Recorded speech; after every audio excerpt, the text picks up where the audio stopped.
Hello, welcome to the Crowdwalker channel, and this is Ribla Studio. If you're using Ribla Studio and looking for something that reacts to the lights, then you just have to go find UnityChan on Asset Store. If you download UnityChan and import it into your project file, you will have a bunch of shaders.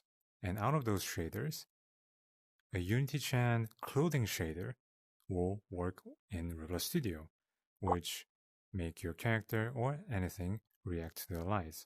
Now, the shadow color is kind of limited to this pinkish, orange-ish color, but it's fine. It's still better than having nothing like this, or just complete black or complete blank white like many other characters.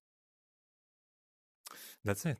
And thank you for watching, and I hope I can make more tips if I can. See you next time. Bye bye.